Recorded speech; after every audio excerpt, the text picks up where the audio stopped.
At a time when more and more three-row crossovers are switching over to smaller turbocharged motors, Infiniti kept with a 3.5-liter V6 for their QX60 three-row midsize crossover. How is that going to affect us on the highway? Well, with this new 9-speed transmission, hopefully, it still won't be too bad.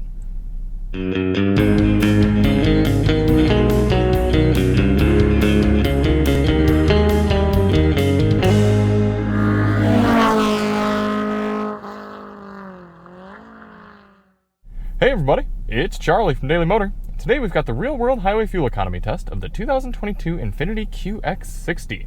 In today's test, we're going to head out and do 50 miles out and 50 miles back, averaging 70 miles per hour to get you a realistic fuel economy number for this luxury crossover.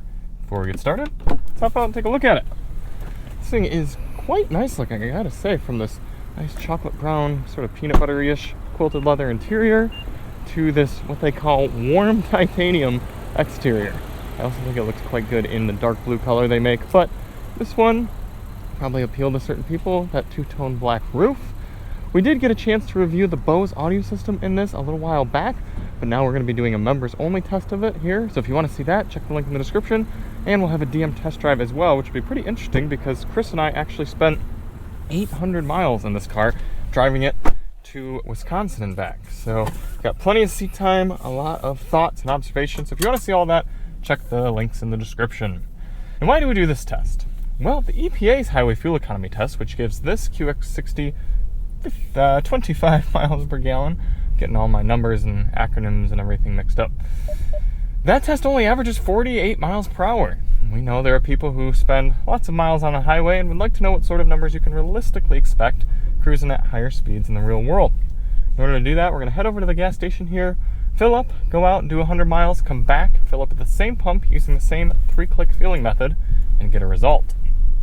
A few things to note for today: outside temperature 68 degrees Fahrenheit. Feels warmer than that though, I bet it'll heat up a bit here soon.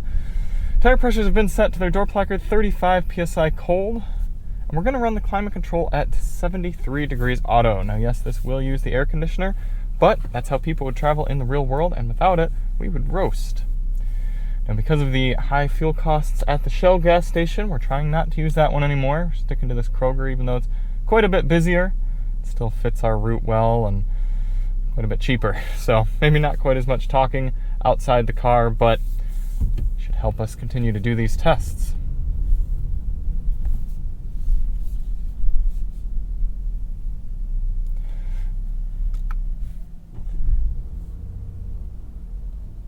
Isn't that weird how when you come to a stop and put it in park, it starts back up and then revs up to 2,000 and then calms down?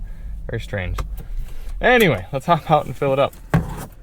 18.345 gallons going in for our first fill. I do want to mention that because this is a V6, not turbocharged, high compressor or anything, Infiniti recommends premium fuel for maximum performance, but we're running regular in this test. And we just took this vehicle, like I said, on an 800-mile trip, ran regular the whole time. Still got good fuel economy. It's not going to be worth paying for premium if you're just cruising on the highway.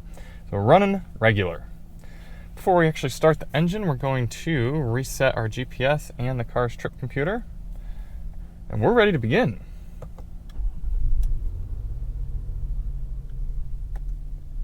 A few different drive modes here in the QX50. We've got personal, sport, auto, and eco and snow. We're going to run this test in eco. We're going to take it nice and easy over the highway. It's about half a mile away. Pick up the test from there. Now the goal of this test isn't to hypermile. We're not trying to get the best possible fuel economy, but rather a realistic number for this car. In order to do that, we're going to get up to highway speed here at a reasonable pace and set our cruise control at a GPS indicated 72 miles per hour. And that should allow us to average 70 over the whole test. I don't know if this journey is maxed out or what, but it doesn't seem too interested in getting up to highway speed. Who knows, maybe that's rocking the 4-speed transmission or something. Oh, there it goes. Now it's getting going. If I remember correctly, the speedometer is pretty accurate in this car, but let's see what we get up to speed. Yep, just a little bit over. That's what I remember from the trip. So let's set at 73 on the car. Do have adaptive cruise control. Now when we're in eco mode, it's going to be a little bit more conservative. We also have a very rudimentary steering assist. We found that even on super straight roads, it was ping-ponging back and forth throughout the trip. Kind of see here, seems to be doing a pretty decent job over this kind of gradual curve. And then it'll also warn you, even if your hand is on the wheel, you have to provide a good bit of resistance. So was not the most intuitive or nice to use system in our driving. Other than that, this thing is comfortable, pretty quiet as well. So we're going to continue on with the rest of the test and catch up with you at the end. In the meantime, enjoy this time lapse of the entire trip.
Coming into the end of the highway fuel economy test here in the QX60, getting a very good 29 miles per gallon according to the vehicle's readout.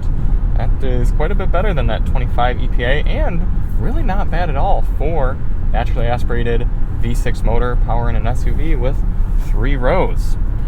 Other than that, decent amount of comfort in here. You do have a massaging seat, but it's not that good. It's just kind of a weak, vague massage. And pushing in and out on your back here and there. Air conditioning works well. Temp's been kept really nicely.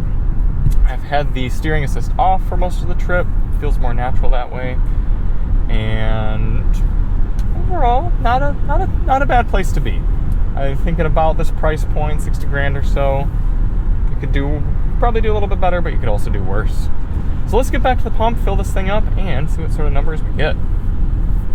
Ended up putting in 3.655 gallons. So 102.0 miles divided by 3.655 is giving us 27.9, rounding up to 28. I think that's going to give us a real sweet spot between the cars. 28.6 MPG, 27.9 there, and the EPA is 25. So either way, nice job, Infiniti QX60, beating the EPA number even on regular gas. We've got a 19.5 gallon fuel tank in here, so 19.5 times 28 miles per gallon is giving you an effective highway cruising range of about 540 miles here in the 2022 QX60 all-wheel drive. Not too bad, and I would definitely rather have a less stressed, naturally aspirated V6 motor and something like this versus a smaller turbocharged engine trying to do the same thing. You can see when you're just cruising on the highway, it really doesn't make that much of a difference. So thank you all so much for watching. If you do want to see more on the QX60, check the links in the description, and we'll see you on the next one. I'm Charlie from Daily Motor, and as always, drive on.